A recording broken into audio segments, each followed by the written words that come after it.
Assalamualaikum warahmatullahi wabarakatuh. Ya, Bapak Ibu, bismillahirrahmanirrahim. Alhamdulillahirabbil alamin. Wassalatu wassalamu ala asyrafil anbiya'i wal mursalin wa ala alihi wa ashabihi wa man ittaba'a hudahu ila yaumiddin. Amma ba'd. Bapak-bapak dan ibu-ibu, ikhwan dan akhwat, saudara-saudari sekalian yang dimuliakan Allah. Alhamdulillah, puji dan syukur kembali kita panjatkan kepada Allah Subhanahu wa taala. Pada pagi hari yang berbahagia ini dengan izin dan taufiknya Allah kembali mengumpulkan kita dalam majlis tadabbur Al-Quran yang penuh berkah ini. Semoga Bapak Ibu semua senantiasa Allah berikan kesehatan, sehat walafiat. Amin ya rabbal alamin. Salawat dan salam kita doakan untuk uswah dan qudwah kita Nabi Muhammad sallallahu alaihi wasallam dan juga kepada seluruh keluarga beliau, ahlu baitihil kiram dan para sahabat radhiyallahu anhum ajmain dan untuk umatnya termasuk kita ila yaumil qiyamah. Amin ya rabbal alamin. Bapak dan Ibu ikhwan dan akhwat yang dirahmati Allah, pagi ini kita akan lanjutkan kembali tadabbur Al-Qur'an, meneruskan surah Hud ya. Insya Allah pagi ini kita akan tamatkan satu buah lagi dari surat Al-Qur'an dengan izinnya yaitu surah Hud dan kita masuk nanti ke surat yang berikutnya yaitu surat Yusuf. Baik, pagi ini kita akan mulai dari surat Hud ayat 118 sampai nanti surat Yusuf ayat 4. Baik, a'udzubillahi minasyaitonirrajim. Bismillahirrahmanirrahim. Di ayat yang 117 Allah Subhanahu wa taala menjelaskan kemarin sudah kita tadabburi wa ma kana rabbuka liyuhlikal qura bidzulmin wa ahluha muslihun. Ya, dan tidaklah ada Tuhanmu wahai Muhammad yaitu Allah Subhanahu wa taala akan membinasakan ya suatu negeri, suatu kampung, suatu negara, suatu kumpulan masyarakat bidzulmin dengan zalim, dengan semena-mena, wa ahluha muslihun, sementara penduduknya masih melakukan perbuatan baik. Nah, ini pentakwilan yang pertama. Jadi Allah tidak mungkin menghancurkan suatu kaum, suatu negeri, suatu tempat atau suatu masyarakat dengan semena-mena, tanpa ada sebab, tanpa ada maksiat yang dilakukan oleh penduduk tersebut, ya, itu tidak mungkin dilakukan oleh Allah. Wa ahluha muslihun. Sementara orang-orang di dalamnya masih ada yang melakukan kebaikan, baik semuanya maupun ada sebagiannya. Dan memang dalam beberapa riwayat Rasulullah Sallallahu Alaihi Wasallam, Allah menunda menurunkan azab, menurunkan iqab, ya, atau mungkin musibah, teguran selama di suatu komunitas masyarakat tersebut masih terdapat orang-orang baik, orang-orang soleh, ya, yang melakukan amar ma'ruf nahi mungkar, ya, yaitu syaratnya ya. Kalau soleh saja, beribadah saja, tapi tidak peduli atau abai dengan perbuatan maksiat yang ada di sekitarnya, maka dikhawatirkan justru mereka pun juga akan ikut terkena azab oleh Allah Subhanahu wa taala. Termasuk juga keberadaan orang-orang tua di suatu tempat ya, keberadaan anak-anak kecil dan juga binatang-binatang itu juga termasuk hal-hal yang membuat Allah menunda menurunkan azabnya, membuat Allah menunda memerintahkan kepada malaikatnya untuk menghukum suatu penduduk suatu negeri. Itu takwil yang pertama bahwasanya Allah tidak mungkin menghancurkan suatu kampung dengan kezaliman, dengan zalim, semena-mena sementara penduduknya masih berbuat islah, masih melakukan kebaikan. Adapun takwil yang kedua yang kemarin juga kita jelaskan, di sini kita bisa memahami dan tidaklah mungkin Tuhanmu wahai Muhammad yaitu Allah menghancurkan suatu kaum karena kezaliman, karena kezaliman penduduknya. Kezaliman di sini disebutkan adalah kesyirikan ya, karena zalim dalam konteks ayat-ayat yang telah kita tadabbur sebelumnya adalah kezaliman yang dilakukan oleh segala macam kaum, oleh umat-umat Nabi sebelumnya dan juga oleh umat Nabi Muhammad di Mekah, yaitu mereka mempersekutukan Allah. Maka kesimpulannya adalah tidak mungkin Allah menghancurkan eh, penduduk suatu kampung akibat kezaliman yang mereka lakukan, yaitu kesyirikan, wa ahluha muslihun. Sementara masih ada di dalamnya satu, dua, tiga orang yang melakukan kebaikan, melakukan islah, melakukan dakwah beramar ma'ruf nahi mungkar. Jadi sebetulnya pemahamannya sama. Yang satu zulum itu dinisbahkan kepada Allah, artinya tidak mungkin Allah semena-mena menghancurkan suatu kaum. Dan yang kedua diartikan zulum itu adalah perbuatan orang-orang yang musyrik yang ada di kampung tersebut, yaitu melakukan kemusyrikan. Kemudian di ayat yang selanjutnya yang kita tadaburi pagi ini Allah Subhanahu wa taala menjelaskan walau syaa rabbuka, dan kalaulah Tuhanmu menghendaki, ya. Kalaulah Tuhanmu menghendaki, la ja'alan nasa ummatan wahidah. Maka sungguh dia akan menjadikan manusia ini semuanya sejak zaman Nabi Adam sampai sekarang, sampai nanti sebelum hari kiamat terjadi. La ja'alan nasa ummatan wahidah. Allah akan jadikan manusia itu umat yang satu, ya. Umat yang satu dalam artian beragama Islam semuanya, beragama tauhid semuanya, beragama Hanif semuanya. Tidak ada agama-agama dengan segala macam agama yang hari ini terdapat di dunia, ya. Tidak Nasraninya, tidak Yahudinya, tidak Majusinya, tidak Konghucunya, Hindu, Buddha dan lain sebagainya. Allah akan jadikan semua manusia beragama satu, itu agama Islam saja, ya. Wala yazaluna mukhtalifin, tapi tidak, Allah tidak menghendaki demikian, ya. Allah menghendaki manusia itu ada yang beriman, ada yang tidak beriman, ada yang bahagia, ada yang sengsara, ada yang patuh dan ada yang ingkar.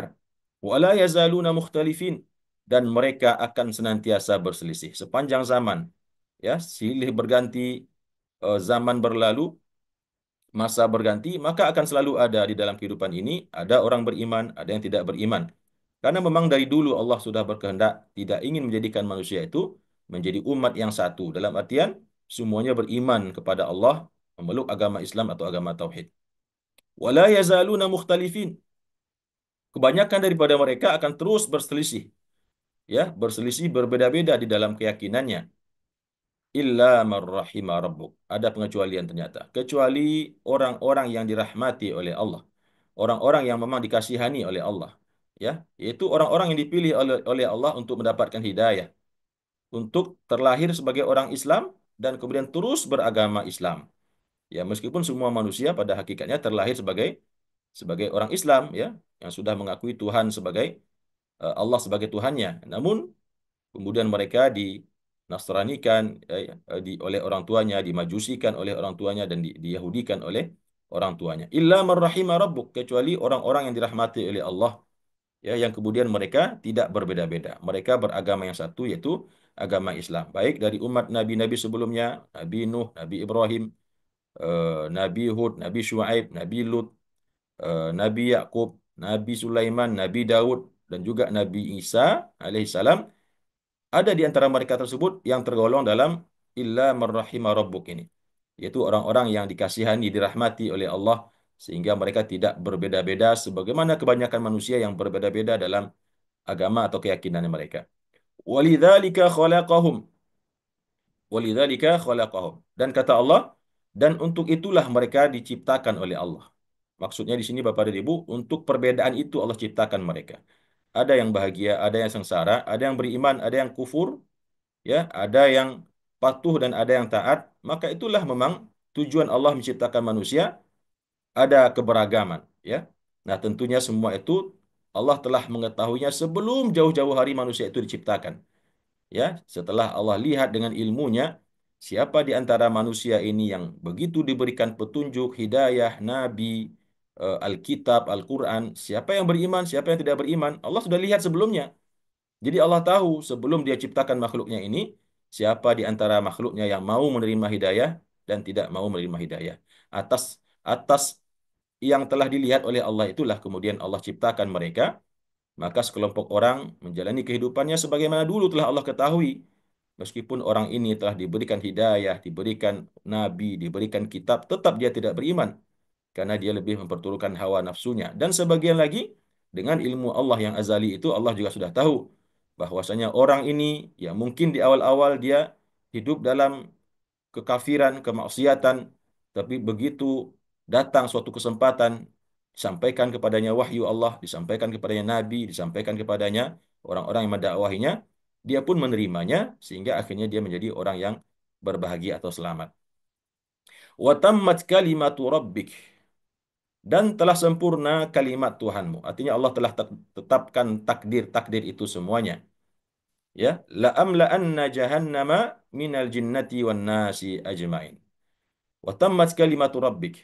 Ya, tentu kaitan ayat ini Bapak dan Ibu kembali kepada Allah Subhanahu wa taala ingin menghibur nabinya, ya, yang betul-betul merasa sedih, merasa risau dan gusar hatinya melihat para para umatnya ya, yang notabene ada mereka para saudara-saudara beliau juga, sepupu-sepupunya, paman-pamannya ya, famili-familinya yang berasal dari kafir Quraisy Mekah tersebut, ketika mereka tidak beriman dengan Nabi Muhammad, menolak dakwahnya ya, mendustakannya, tentu Rasulullah SAW mengalami kesedihan yang luar biasa. Beliau selalu kepikiran setiap hari bagaimana supaya orang-orang ini bisa beriman. Di lain sisi beliau juga sebagai manusia biasa mengalami kesedihan ya, mengalami hibah hatinya karena diintimidasi, dicaci, dihina oleh para eh, orang-orang yang ada di sekitarnya di Mekah tersebut. Maka Allah jelaskan di sini, Allah katakan ya agar Nabi Muhammad betul-betul faham bahwasanya Allah mengatakan kalau seandainya Tuhanmu mau wahai Muhammad, la ja'alan nasa ummatan wahidah. Allah jadikan umat itu umat yang satu. Jadi kamu nggak usah capek-capek berdakwah. Kamu tidak usah capek-capek menyebarkan Islam, mengajarkan tauhid. Kalau Allah berkehendak, pasti Allah jadikan semuanya beriman, kata Allah. Ya, wala yazaluna mukhtalifin. Tapi mereka sayang akan terus berselisih, akan terus berbeda. Tidak mungkin semuanya beriman. Jadi nggak usah sedih. Ya, tidak usah risau dan tidak usah gusar karena memang sudah ketetapan Allah. Illa marrahima rabbuk. Kecuali ada beberapa orang yang diberikan rahmat oleh Allah. Para sahabat, as-sabiqunal awalun, Umar bin Khattab, ya, Abu Bakar Siddiq, Umar bin Khattab, Utsman bin Affan, Ali bin Abi Thalib, Khadijah, dan para sahabat-sahabat yang agung yang lainnya dan terus bertambah, ya.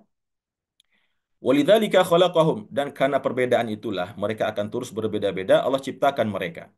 Wa tammat kalimatu rabbik, dan telah sempurna ketetapan atau kalimat Tuhanmu wahai Muhammad, ya, la amla anna jahannama, bahwasanya la amla anna jahannama minal jinnati wan nasi ajmain. Sungguh aku akan penuhi neraka jahanam itu. Allah akan penuhkan neraka jahanam itu dari jin dan manusia semuanya.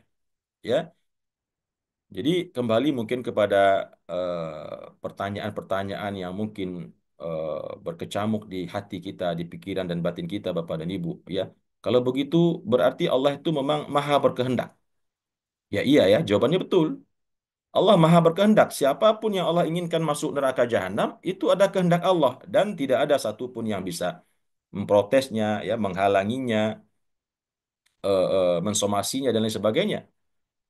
Itu adalah hak absolutnya Allah. Meskipun, ya ini yang kemarin kita sudah sampaikan, meskipun juga di dalam Al-Quran, Allah berulang-ulang kali di banyak tempat mengatakan, Allah akan menyelamatkan, menyayangi hamba-hambanya yang beriman dan beramal soleh.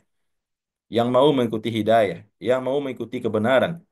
Ya, jadi tentu keinginan Allah itu dia batasi juga dengan syarat-syarat yang telah dia buat sendiri, subhanahu wa ta'ala. Tapi kalau memang Allah berkehendak, seperti Allah sampaikan di sini, la amla anna jahannama minal jinnati wan nasi ajmain. Sungguh aku akan penuhi neraka jahanam itu dari kalangan jin dan juga dari kalangan manusia. Ya, jadi neraka jahanam itu nanti isinya api, Bapak dan Ibu. Isinya jin yang terbuat dari api dan juga manusia ya, yang akan menjadi kayu bakar. Ya, pernah ada pertanyaan dari Ibunda Aisyah. Bagaimana nanti cara Allah menyiksa iblis, ya, jin, syaitan, yang notabene mereka semua berasal dari api. Bagaimana mungkin api menyakiti api? Dia sudah terbuat dari api juga, lalu disiksa dengan api, ya. Perkiraan kita itu nggak ngaruh gitu, tidak mengaruh. Api dibakar dengan api. Kalau manusia, ya, daging dibakar kesakitan begitu ya. Tapi kalau api, sakitnya dari mana datangnya? Maka eh, ya saya lupa ya apakah itu Bunda Aisyah atau sahabat yang lain. Kemudian Rasulullah SAW memukul ya, memukul dengan tangan beliau, tentu dengan pukulan yang tidak menyakiti. Dipukullah punggung tangannya yang bertanya tersebut, dan di situ dia merasakan. Nabi berkata, apa yang kau rasakan? Orang itu menjawab, sakit ya Rasulullah. Nah, beliau mengatakan, bukankah yang dipukul itu terbuat dari daging, dan yang memukul juga terbuat dari daging? Lalu ketika keduanya bersentuhan, kenapa sampai terasa sakit? Nah, begitu jugalah analoginya antara api dengan api, ya. Apinya tentu berbeda. Apinya jin, apinya iblis itu ya tidak seberapa kekuatannya. Barangkali panasnya cuma 100-200 derajat Celcius barangkali. Tapi api neraka jahanam yang akan membakar mereka, yang akan menyiksa mereka, ya, panasnya ribuan jutaan kali lebih panas dibanding api yang fisik mereka terbuat daripadanya. Jadi ya sangat masuk akal ya. api pun juga akan tersiksa oleh api yang membakarnya yang lebih dahsyat panasnya. La amla'anna jahannama minal jinnati wan nasi ajmain. Sungguh akan kami penuhi neraka jahanam itu dengan jin dan juga manusia semuanya. Digabung oleh Allah di sana nanti, ya. Bergabung antara jin dan manusia, semuanya melebur menjadi bahan bakar atau kayu bakarnya neraka jahanam semuanya. Ya, itu kalau Allah berkehendak, ya. Allah pasti akan lakukan itu, ya, karena itu sudah wa tammat kalimatu rabbik, telah sempurna, telah tetap, ya, ketetapan atau kalimat daripada Tuhanmu. Siapa yang ditakdirkan sengsara, al-ashqiya, maka akan disiksa di dalam neraka jahanam nantinya. Nauzubillah, tsumma naudzubillah. Maka oleh karena itu Bapak dan Ibu rahimakumullah, ya, tentunya eh, eh, kembali kepada yang tadi saya sampaikan, untuk menyikapi ayat-ayat yang mungkin, ya, kalau kita tidak fahami dengan iman membuat kita pesimis. Wah, kalau begitu jangan-jangan saya sudah ditakdirkan masuk neraka, ya, karena banyak ayat dalam Al-Qur'an mengatakan semua telah ditetapkan, tinta telah kering, tidak mungkin ada lagi yang bisa dirubah. Ya, percuma saya sholat, rajin puasa, dan lain sebagainya. Kalau seandainya mungkin barangkali takdir saya adalah menjadi penduduk neraka. Ya, tidak demikian Bapak dan Ibu. Kan semuanya masih perkara yang gaib. Tidak ada yang tahu. Kenapa tidak kita ambil sikap bahwasanya Allah perintahkan kita beribadah kepadanya. Allah perintahkan kita memburu ampunannya. Allah perintahkan kita mengejar surganya. Bukankah itu Allah yang perintahkan kepada kita semua? Kemudian yang kedua, kalau memang benar adanya begini, bukankah patut dan pantas kita juga untuk menghibah kepada Allah, memohon kepada Allah, ya, agar rahmatnya diberikan kepada kita. Jangan sampai kita termasuk orang-orang yang telah ditetapkan menjadi penduduk neraka jahanam, nauzubillah. Dan bukankah doa itu seperti dikatakan bisa merubah takdir, ya, seseorang yang memang telah ditakdirkan tadinya masuk neraka, tapi karena gigihnya dia berjuang, ya, mencapai hidayah, menjalani agama dengan taat, dengan soleh, maka Allah pun dengan kasih sayangnya menyelamatkan orang tersebut, ya. Karena kalau tidak, apa gunanya kita berdoa Rabbana atina fid dunya hasanah wa fil akhirati hasanah wa qina azabannar. Selamatkan kami dari siksaan api neraka, kalau toh ujung-ujungnya kita dari dulu telah ditetapkan oleh Allah sebagai penduduk neraka jahanam. Nauzubillah. Jadi kita intinya terus berusaha Bapak dan Ibu. Kita bekerja, beribadah dengan sebaik-baiknya, ya. Menjalankan perintah Allah dan menggabungkan antara khauf dan raja. Di satu sisi kita takut kalau seandainya kita menjadi penduduk neraka jahanam. Di lain sisi kita juga berharap dengan penuh harap kepada Allah, ya Allah, memelas, ya, memohon, eh, eh, menghibah kepada Allah, ya Allah, jangan engkau jadikan kami menjadi penduduk neraka-Mu, ya Allah. Nah, itu yang harus kita lakukan Bapak dan Ibu, daripada kita malah tersandra dengan pemahaman bahwasanya semua telah ditakdirkan, yang masuk surga sudah jelas, yang masuk neraka sudah jelas. Baik. Kemudian di ayat yang selanjutnya kata Allah, wa kullil ladzina la yu'minuna. Maaf, terlewat, ya. Wa kullan naqussu 'alaik min amba'ir rusuli, dan semua kisah-kisah yang telah kami ceritakan kepada engkau sebelumnya, kami ceritakan kepada engkau dari cerita-cerita tentang Nabi. Ya, kami yang menceritakan semuanya kepada engkau tentang cerita-cerita para rasul. Ya, ma nuthabbitu bihi fuadak, yang mana tujuannya cerita itu masing-masingnya diceritakan oleh Allah adalah untuk mengokohkan hatimu, ya, untuk mengokohkan, meneguhkan hatimu wahai Muhammad. Kita ulangi, dan semua yang kami ceritakan kepada engkau, ya, wahai Muhammad sallallahu alaihi wasallam, dari berita-berita, cerita-cerita tentang nabi-nabi atau rasul-rasul sebelumnya, mulai dari Nabi Nuh, Nabi Ibrahim, Nabi Lut, ya, Nabi Hud, Nabi Shu'aib, Nabi Saleh, dan juga nabi-nabi setelahnya, Nabi Musa alaihissalam, ya, yang khususnya yang terdapat dalam surat Hud ini. Kata Allah, semuanya itu, masing-masing itu kami ceritakan kepada engkau, wahai Muhammad, dari berita-berita para rasul-rasul terdahulu, berita tentang umatnya yang mendustakan Allah, mendustakan nabinya. Apa tujuannya? Ma nuthabbitu bihi fuadak. Tujuannya adalah untuk apa-apa agar kami meneguhkan dengannya hatimu, wahai Muhammad, ya, supaya engkau lebih kuat lagi, lebih bersemangat, lebih dapat spirit, ya, eh, memiliki ilmu pengetahuan dan wawasan bahwasanya benar ternyata dulu juga sama yang dirasakan dilalui oleh para saudara-saudara beliau, para nabi dan rasul sebelumnya. Wa ja'aka fi hadhil haqqu, dan telah datang kepada engkau di dalam ini maksudnya dalam surat Hud ini kebenaran, ya, wa mau'izah, dan juga pelajaran, wa dzikra lil mu'minin, ya, telah datang kepada engkau di dalam surat Hud ini yaitu kebenaran tentang Allah Subhanahu wa taala, dialah Allah yang patut disembah, dialah Allah yang patut dituhankan, dialah Allah yang patut diikuti syariat agamanya, wa mau'izah, dan juga pelajaran, ya, pelajaran tentang apa yang terjadi bagi umat-umat dulu yang mendustakan dan kufur kepada Allah, ingkar kepada Allah, dan pelajarannya juga tentang apa-apa nanti yang akan didapatkan oleh orang-orang yang ingkar ketika mereka nanti sampai di akhirat. Wa dzikra lil mu'minin, dan juga peringatan bagi orang-orang yang beriman. Orang-orang yang sudah beriman pun diingatkan oleh Allah untuk tidak berpaling daripada agama Allah, untuk tidak murtad, ya, untuk mengingatkan juga orang-orang mukmin kalau seandainya mereka lengah, mereka lalai dalam menjalankan agama, maka mereka pun juga bisa bernasib sama dengan orang-orang musyrik tadi, orang-orang yang kufur tadi. Nauzubillah. Wa qul lilladzina la yu'minuna, dan katakanlah wahai Muhammad, lilladzina, kepada orang-orang yang la yu'minun, tidak beriman, orang-orang musyrik tadi, ya, al-kuffar, orang-orang kafir yang dihadapi oleh Rasulullah sallallahu alaihi wasallam di Mekah. Wa qul lilladzina la yu'minuna, dan katakanlah kepada orang-orang yang tidak beriman, apa yang akan dikatakan, diperintahkan oleh Allah, ya'malu ala makanatikum. Berbuatlah, bekerjalah di atas tempat-tempat kalian. Artinya di sini bukan berkarya, ya, bukan disuruh berbuat berkarya, tidak. Lakukan apa yang ingin kalian lakukan. Kalian mau musyrik, kalian mau minum khamar, kalian mau berjudi, kalian mau berbuat riba, berzina dan lain sebagainya, silahkan. Saya sudah dakwahi kalian, ya, saya sudah ajak kalian, saya seru kalian dengan seksama. Maka sekarang berbuatlah di tempat-tempat tinggal kalian, apapun yang kalian mau. Inna amilun. Sesungguhnya kami juga akan berbuat. Baik berbuat dalam terus berdakwah, tidak akan pernah surut barang selangkah sekalipun. Karena kalau engkau tidak menerima dakwah ini, masih banyak lagi ribuan manusia lain yang siap menerimanya. Dan benar, ya.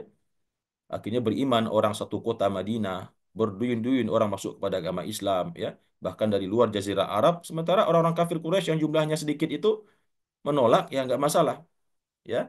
Dan Nabi dan para sahabatnya akan terus berjuang, berbuat, berdakwah dan beribadah dengan sebaik-baiknya.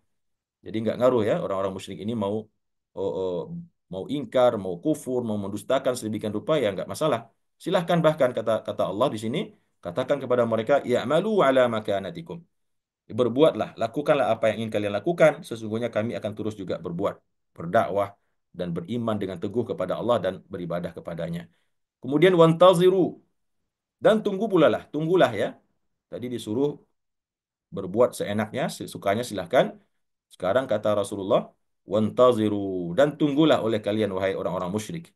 Wa inna muntazirun. Kami pun juga ikut menunggu bersama kalian. Apa yang ditunggu?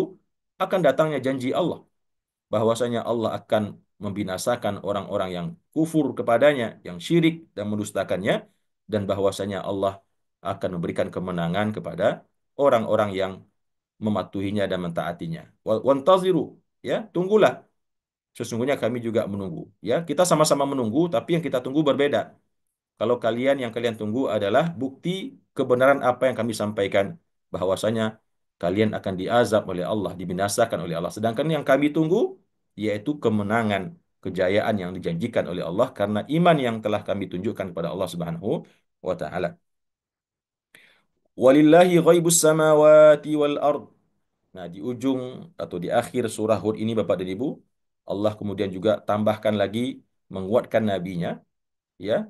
Setelah berkali-kali Allah kuatkan di ayat-ayat sebelumnya, termasuk ayat yang tadi 123, 122, kemudian Allah tutup surat Hud ini yang dari awal sampai akhir kita temukan bercerita tentang bagaimana Rasulullah Shallallahu Alaihi Wasallam menghadapi kaumnya yang kemudian dalam perjalanan dakwahnya disokong oleh Allah, ditopang oleh Allah dengan segala, dengan sedemikian rupa, Termasuk dengan Allah ceritakan kepada Nabi cerita-cerita tentang rasul-rasul sebelumnya, bagaimana mereka menghadapi ke kaumnya yang begitu dahsyat cobaan yang mereka lakukan, sehingga dengan demikian eh, eh, Allah menginginkan agar Nabi Muhammad mendapatkan kekuatan batin, spirit, semangat.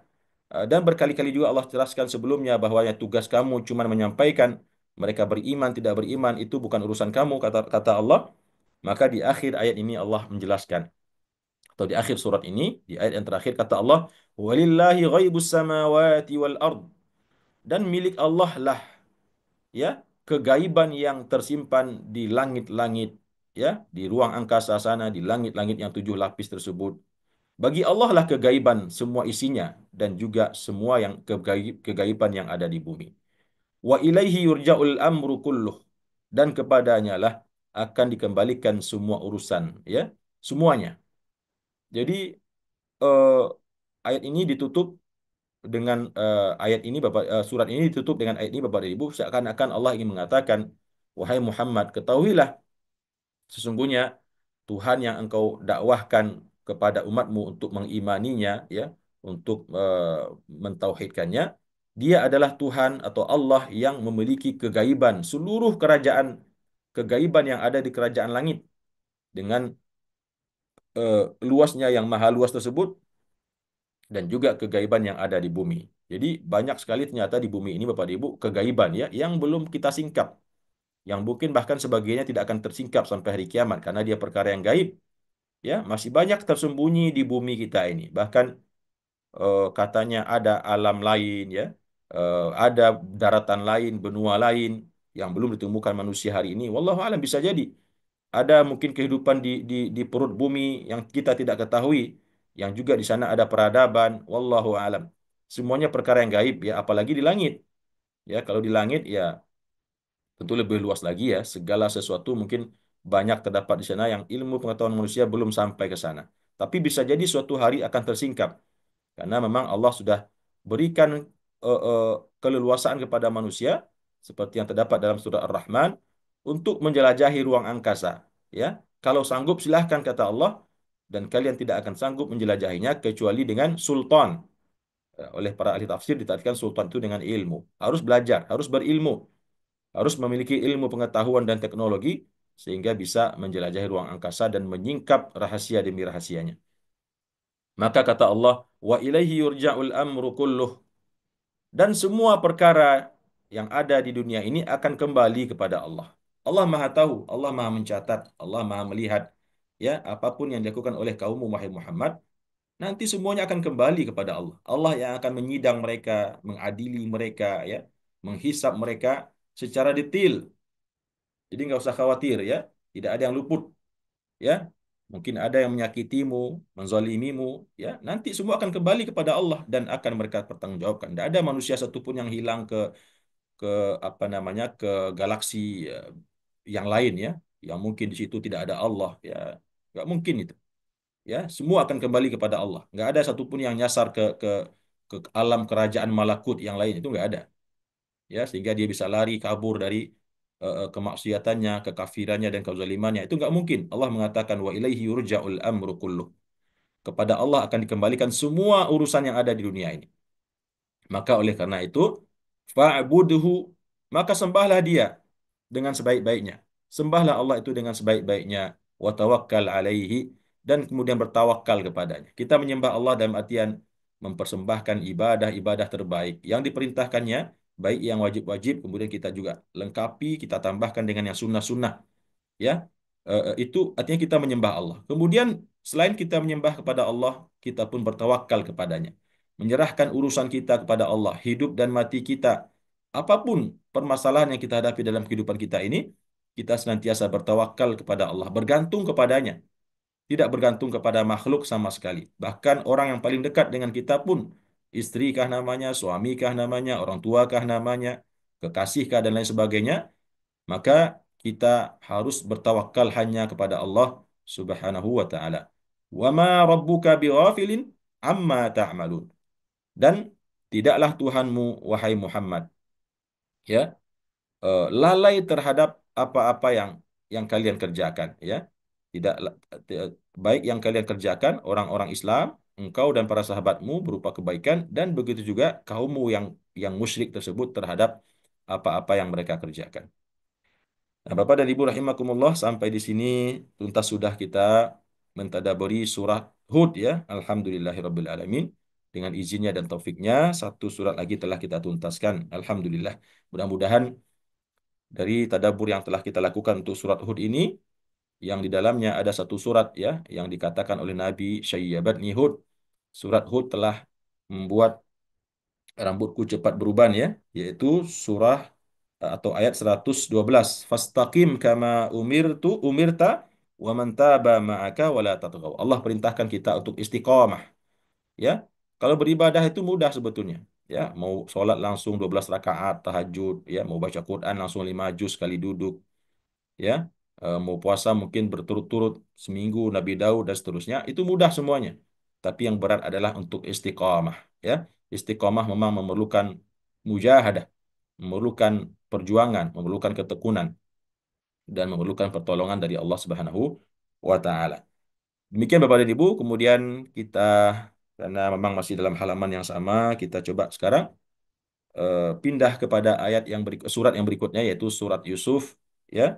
Surat Yusuf merupakan surat yang ke-111 ya. Maaf, surat yang ke-12 dengan ayat 111. Setelah surat Hud, kemudian tentunya sesuai dengan urutan Al-Qur'an yang dari awalnya begitu, maka posisinya berada di urutan ke-12 setelah surat Hud. Ya, nah, kita bacakan sedikit surat profil daripada surat Yusuf ini Bapak dan Ibu. Surat Yusuf yaitu surat ke-12 dari urutan surat-surat Al-Qur'an di dalam mushaf. Di dalamnya terdapat 111 ayat dan eh, termasuk surah-surah Makkiyah ya. Surat-surat yang di antara surat-surat yang Allah turunkan kepada Nabi Muhammad dalam periode dakwah Rasulullah Shallallahu alaihi wasallam di Makkah. Dan di antara keistimewaan surat Yusuf ini, di dalamnya terdapat cerita yang disebut dengan Ahsanul Qasas, sebaik-baik cerita ya, yaitu cerita lengkap tentang Nabi Allah yang bernama Nabi Yusuf ya. Dan ini merupakan surat yang satu-satunya surat dalam Al-Quran yang memuat kisah secara lengkap tuntas dalam satu surat. Jadi kisah Nabi Yusuf ini Bapak dan Ibu tidak ditemukan di surat yang lain. Berbeda dengan kisah Nabi Musa ya, kisah Nabi Syuaib, Nabi Hud dan Saleh. Kemarin kita temukan berulang-ulang ya di surat Al-A'raf, ya, kemudian juga di surat Hud. Tapi kalau surat Yusuf ini hanya terdapat dalam satu surat ini saja dan diceritakan oleh Allah secara tuntas dari awal sampai akhir ya. Karena memang ceritanya sangat dahsyat ya. Dan juga perbedaan antara banyak-banyak cerita yang dalam Al-Qur'an, kalau cerita-cerita yang lain dalam Al-Qur'an biasanya berakhir dengan bad ending ya. Tentang kekufuran, keingkaran kaum suatu nabi yang kemudian berakhir dengan dimusnahkannya mereka, dibinasakannya mereka oleh Allah. Sementara kisah Nabi Yusuf tidak. Dari permulaan yang buruk ya, cerita kehidupan Nabi Yusuf yang susah sengsara kemudian berakhir dengan kebahagiaan. Kemudian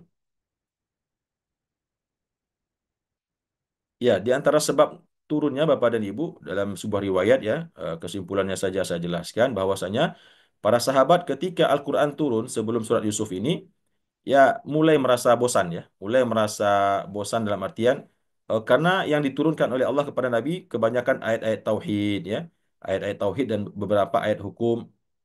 Ya, mereka meminta seandainya Nabi mau bercerita kepada mereka, ya. Mereka juga ingin mendengarkan cerita. Maka kemudian Allah turunkan surat Yusuf ini, ya. Sekali turun langsung dapat cerita yang terbaik, ya, ahsan al-qasas.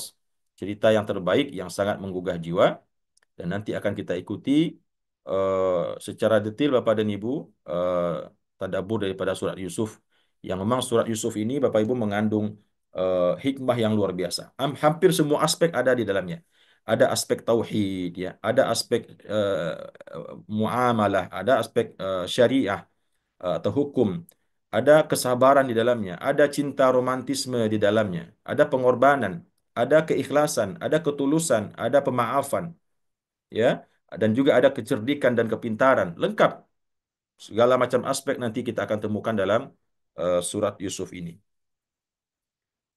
Kemudian eh, kalimatnya berjumlah 176 kalimat dan huruf ya kalimatnya 1776 kalimat, sedangkan hurufnya berjumlah 7166 huruf ya.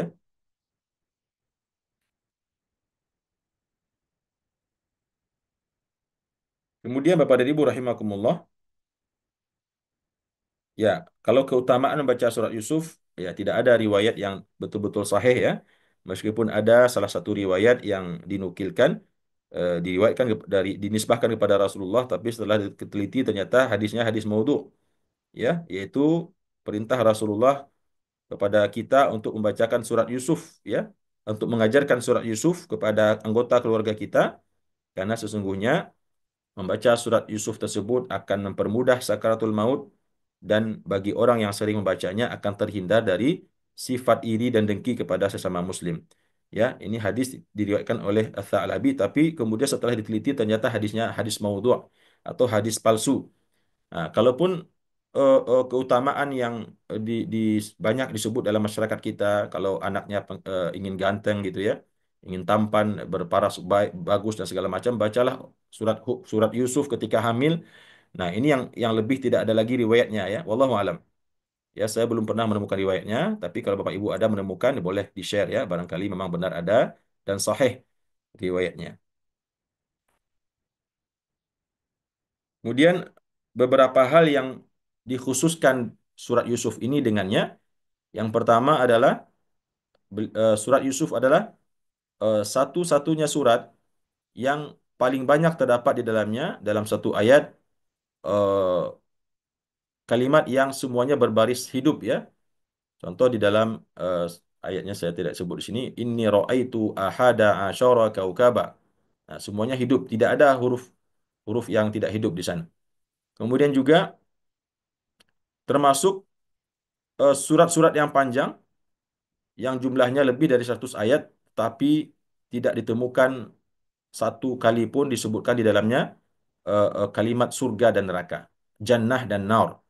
Jadi tidak ada disebutkan dalam surat Yusuf ini, meskipun panjangnya lebih dari 100 ayat, ditemukan di dalam, tidak ada ditemukannya eh, cerita tentang surga maupun neraka ya. Kemudian juga eh, surat Yusuf ini istimewa karena disebutkan di dalamnya kisah yang paling panjang dalam Al-Quran.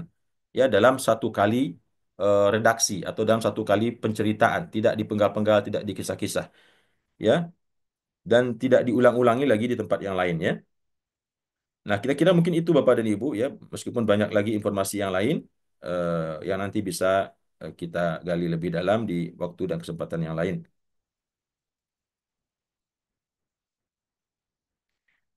Baik, kita coba sekarang masuk kepada tadabbur daripada surat Yusuf. Bismillahirrahmanirrahim.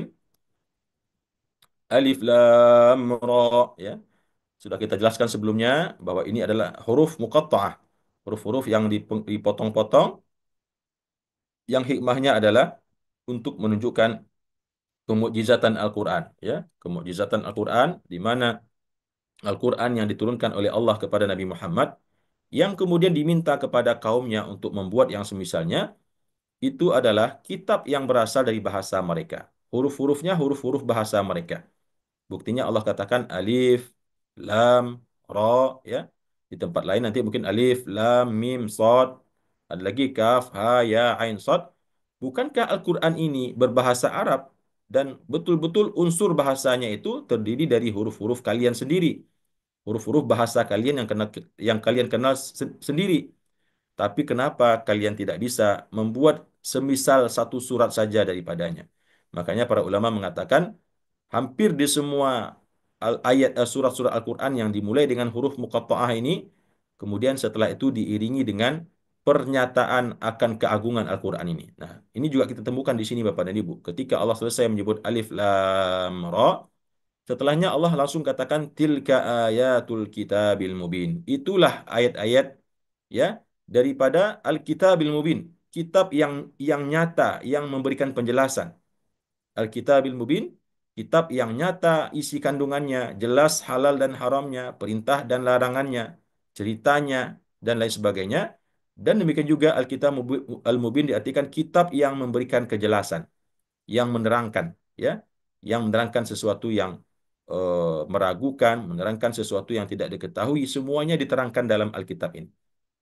Maka Allah katakan itulah Al-Quran, ayat-ayat daripada Al-Kitabil Mubin, yaitu Al-Quran yang nyata datangnya dari Allah Subhanahu wa Ta'ala.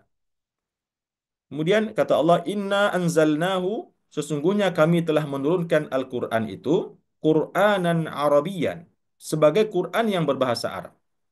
Nah, di sini kita lihat Bapak dan Ibu, Allah menggunakan kata-kata anzalnahu. Di tempat lain Allah kadang-kadang gunakan nazzalnahu.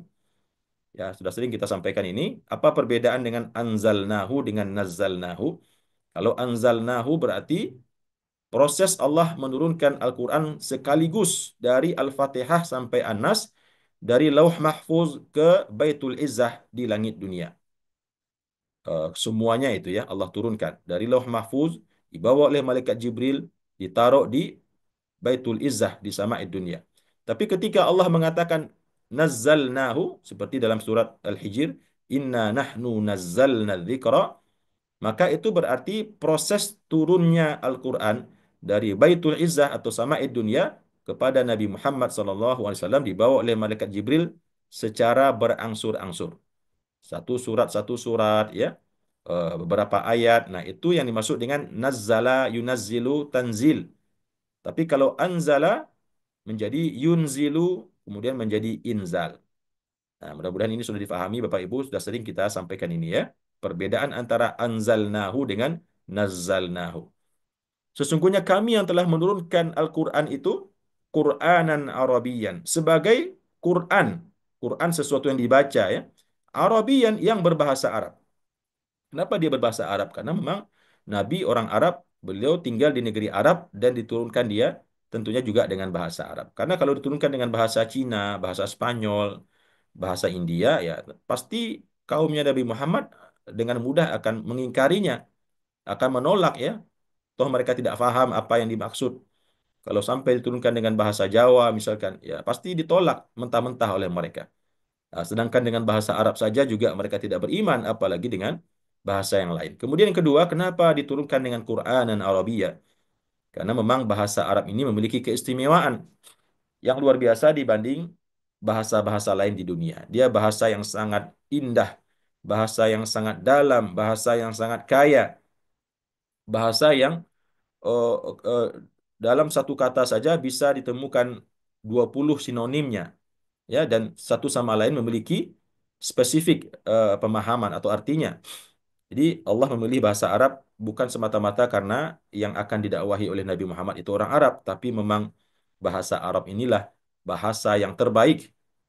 Makanya Bapak dan Ibu, kita sangat dianjurkan untuk mempelajari bahasa Arab ini. Meskipun kita bukan sekolah agama ya, sekolah umum sekalipun ya, belajar teknik, belajar kedokteran, alangkah sangat baiknya kalau seandainya kita bisa belajar bahasa Arab sehingga kita bisa memahami Al-Qur'an, ya, memahami Al-Qur'an, memahami hadis, memahami buku-buku turos, berinteraksi dengan saudara-saudara kita di negeri Arab yang jumlah mereka juga sangat banyak ya. Qur'anan Arabian, bacaan Al-Qur'an yang berbahasa Arab, la'allakum ta'qilun. Mudah-mudahan kalian berpikir wahai orang-orang kafir Quraisy. Ya, toh Al-Quran itu turun dengan bahasa kalian. Kenapa kalian begitu mudah ingkar, kufur, membangkang, ya? Padahal tinggal kalian baca dengan baik, kalian tadaburi, pasti kalian akan mengerti. Tapi sayang kalian memang tidak punya akal ya. Kalian tidak mau memahaminya. Bukan tidak punya akal ya, semua manusia punya akal tapi tidak digunakan akalnya gitu. Kemudian kata Allah, "Nahnu naqussu 'alaika ahsanal qasasi." Kami, nah di sini kemarin ada Bapak Ibu yang bertanya, kenapa Allah gunakan kata kami? Allah itu kan sendiri ya. Kemarin sudah kita jelaskan, kami di sini Allah sebut, Allah maksud bukan Allah dengan sahabat-sahabat yang lain sesama Tuhan, bukan. Nauzubillah ya, itu berarti syirik jatuhnya. Allah cuma satu. Tapi kenapa Allah gunakan kata-kata kami? Karena Allah ingin juga menyebut dalam hal ini, yaitu para malaikat-malaikat yang memiliki peranan, tentunya dengan perintah dan izin Allah di dalam menurunkan Al-Quran itu kepada Nabi Muhammad Sallallahu Alaihi Wasallam. Maka Allah sebut kami. Dan ini juga menjadi hikmah bagi kita Meskipun kita seorang pemimpin, presiden kah namanya, gubernur kah, ya, pemimpin lah gitu ya, di kantor, atasan, direktur segala macam, maka alangkah indahnya kalau ketika berbicara kepada orang eksternal kita menggunakan kata-kata kami, bukan aku atau saya. Ya, itu menandakan kerendahan hati seseorang menganggap atau menghargai peranan dan jasa orang lain di dalam melakukan suatu misi. Ya, meskipun di sini Allah bukan berarti nggak sanggup sendirian Bapak dan Ibu ya. Allah sanggup ya. Tapi itulah kehendak Allah menciptakan malaikat yang disuruh-suruh oleh Allah lakukan ini dan itu. Meskipun di waktu yang sama Allah sanggup kok melakukannya sendirian. Jadi nggak usah protes kita. Kenapa sih Allah kan sanggup? Kenapa harus bikin malaikat ya? Nah itu suka-sukanya Allah. Allah maunya demikian, kita mau apa gitu. Toh Allah juga adakan kita karena kehendak Allah dan Allah tidak adakan kita juga karena kehendaknya Allah. Nahnu naqussu alaika, kami ceritakan kepada engkau wahai Muhammad ahsanal qasasi. Kami ceritakan baik yang telah diceritakan sebelumnya, baik cerita tentang Nabi Yusuf ini dan cerita-cerita yang lain yang belum diceritakan oleh Allah. Yang kami ceritakan kepada engkau itu wahai Muhammad adalah sebaik-baik cerita. Jadi ahsanal qasasi di sini Bapak dan Ibu sebetulnya bukan cerita tentang Nabi Yusuf saja ya. Semua kisah-kisah yang Allah pilihkan dalam Al-Quran ini sebetulnya masuk kategori ahsanal qasasi. Jadi bukan sembarang cerita, bukan cerita-cerita istilah kita, cerita-cerita picisan ya. Cuman roman-roman picisan yang tidak ada makna, yang tidak ada hikmahnya. Tetapi yang Allah pilihkan di dalam Al-Quran ini adalah ahsanal qasasi. Cerita-cerita yang paling baik semuanya. Cerita tentang Nabi Nuh, tentang Nabi Ibrahim, tentang Nabi Hud, Nabi Shu'aib. Bahkan ada cerita nanti tentang Nabi Sulaiman dengan segala keajaiban-keajaibannya. Cerita tentang Luqman, ya, cerita tentang Zulkarnain, cerita tentang Ya'juj dan Ma'juj. Banyak cerita dalam Al-Quran ini kita temukan. Dan itu salah satu kemukjizatan Al-Quran. Karena Nabi kita seorang yang ummi, seorang yang nggak bisa membaca, dan tidak pernah belajar beliau. Beliau tidak pernah berguru.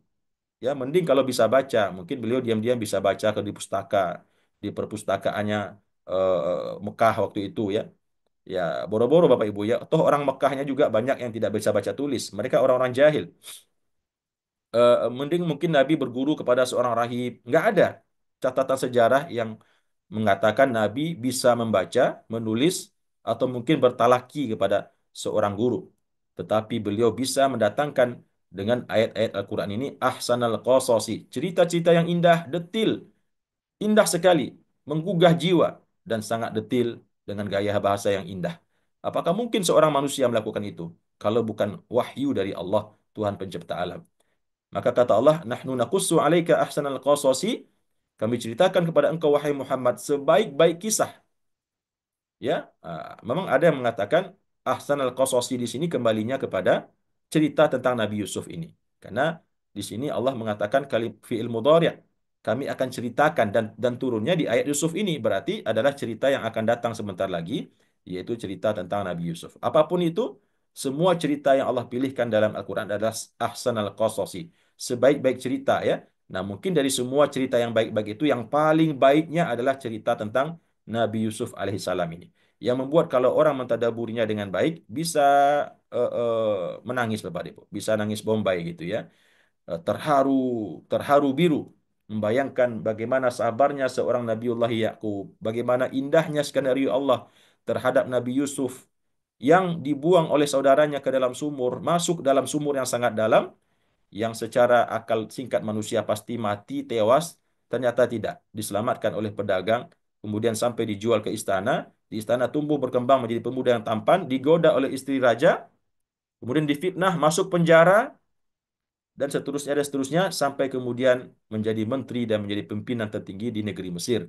Nah, ini tentu menjadi sebuah cerita yang sangat menggugah jiwa dan memberikan hikmah kepada kita bahwasanya skenario Allah itu maha indah bagi hamba-hamba yang beriman kepadanya. Nahnu naqussu 'alaika ahsanal qasasi bima auhayna ilaik. Kami ceritakan kepada engkau sebaik-baik kisah bima auhayna ilaik hadzal Qur'an, dengan apa-apa yang kami wahyukan kepada engkau wahai Muhammad Al-Qur'an ini. Artinya dalam Al-Qur'an ini Allah ceritakan dalam Al-Qur'an yang Allah wahyukan ini Allah ceritakan di dalamnya di antaranya sebaik-baik kisah. Wa in kunta min qablihi laminal ghafilin. Dan sesungguhnya engkau wahai Muhammad sebelumnya Sebelum cerita ini diceritakan kepada engkau, baik cerita tentang Nabi Yusuf ini, begitu juga cerita tentang nabi-nabi yang lain, dan cerita-cerita yang lainnya yang masih banyak lagi nanti akan disampaikan oleh Allah. Kata Allah, meskipun atau sesungguhnya engkau sebelumnya berada atau menjadi orang-orang yang lalai. Lalai di sini maksudnya tidak tahu, ya, tidak mengetahui cerita ini. Ya, tidak mengetahui cerita ini, maka sekarang Allah buat engkau menjadi tahu. Bersumber dari wahyu Allah, bukan karangan engkau sendiri. Karena memang sebelumnya engkau tidak pernah belajar, membaca, berguru, ya. Eh, dari mana engkau mengetahui kisah-kisah itu semuanya? Tentu dari Allah Subhanahu wa taala. Maka kemudian di ayat yang selanjutnya Bapak dan Ibu, mulailah Allah bercerita tentang Nabi Yusuf alaihissalam. Idz qala Yusufu li abihi. Tatkala berkata Nabi Yusuf kepada ayahnya. Nah, ini sebetulnya kita perlu mungkin menjelaskan tentang Nabi Yusuf, tapi mungkin waktu tidak mencukupi. Besok kita ceritakan profil Nabi Yusuf, siapa beliau, siapa ayahnya, siapa ibunya, di mana dulu beliau kecilnya dan seterusnya. Ya, idz qala Yusufu li abihi. Tatkala berkata Nabi Yusuf kepada ayahnya, ya abati, wahai ayahku sayang. Nah, di sini Bapak dan Ibu ada suatu pelajaran juga. Bagaimana seorang anak yang baik, anak yang soleh, ya, yang berperilaku mulia, beradab tinggi, bagaimana dia menyeru ayahnya? Menyeru dengan panggilan yang sangat sayang, panggilan yang sangat mesra, panggilan yang sangat intim, ya, yaitu kalimat ya abati, yang berarti wahai ayahku sayang. Jadi bukan sekedar beh, babeh gitu ya, pah, oh, apalagi panggilan-panggilan anak-anak zaman sekarang yang kurang mesra dengan ayahnya.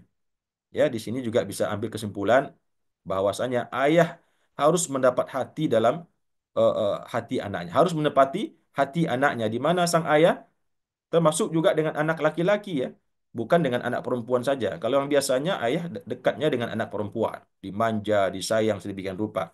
Tapi dengan anak laki-laki kadang-kadang abai begitu saja, malah seperti bermusuhan begitu. Dan sebaliknya kan anak laki-laki dekat dengan ibunya. Tapi dalam cerita Nabi Yusuf ini tidak. Digambarkan di sini betapa intim, mesra dan akrabnya hubungan antara ayah dengan anak laki-lakinya. Ya, sampai-sampai sang anak menyeru ayahnya dengan panggilan ya abati, wahai ayahku sayang. Tidak ya abi, ya. Kalau ya abi ya ayah saja. Tapi kalau ya abati itu digunakan dalam bahasa Arab untuk memanggil orang yang disayangi dengan cara eh, penuh kasih sayang gitu. Ya abati, wahai ayahku sayang. Ini itu sesungguhnya aku melihat di dalam mimpi, ya. Aku melihat di dalam mimpinya ahada asyara kaukaban. Saya melihat ada 11 bintang. Kemudian wasyamsa, dan ada satu matahari. Ya, wal qamara ra'aituhum li sajidin, dan aku lihat tadi 11 bintang, satu matahari dan satu bulan, ra'aituhum li sajidin. Aku lihat mereka dalam mimpiku semuanya sujud kepadaku, hai ayahanda, ya. Nah, apa ini maksud dengan 11 bulan ini Bapak dan Ibu? 11 bintang, ya. Nah, kalau dalam tafsir At-Tabari memang di situ disebutkan ada nama-nama bintangnya, ya. Nanti kita coba besok lah insya Allah kita coba jemput kembali cerita ini karena perlu waktu yang cukup panjang. Ya, dan ada yang mengatakan, dan ini yang lebih cenderung, ya, para ahlu takwil mengatakan 11 bintang itu adalah 11 saudaranya Nabi Yusuf alaihissalam, sementara matahari itu adalah ayahnya dan bulan itu adalah ibu tirinya, ya. Ibu tirinya yaitu istri dari ayahnya yang pertama yang bernama Lia, ya. Nah, itu Bapak dan Ibu, ya, rahimakumullah. Ya, sedikit saja mungkin kita singgung dulu pada pagi ini tentang Nabi Yusuf. Besok insya Allah kita jemput kembali. Karena waktu sudah 6.50, ya, cukup panjang hari ini. Saya juga tidak sadar ternyata waktu sudah 6.50, tapi dari kita belum sempat masuk ke diskusi dan tanya jawab. Barangkali untuk sehari ini demikian dulu Bapak dan Ibu. Mudah-mudahan ada ibrah, manfaat, mauizah yang kita bisa petik, terutama dari kajian surat Hud yang telah berlalu. Dan insya Allah besok kita jemput kembali surat Yusuf, ya. Mudah-mudahan ada ibrah, hikmah, mauizah yang telah kita dapatkan. Demikian yang bisa saya sampaikan. Terima kasih atas perhatian dan kehadirannya. Dan mohon maaf jika penyampaian saya banyak terdapat kekurangan, salah dan khilaf ucapan dan perkataan. Aku qauli hadza wa astaghfirullahi wa lakum. Wassalamualaikum warahmatullahi wabarakatuh.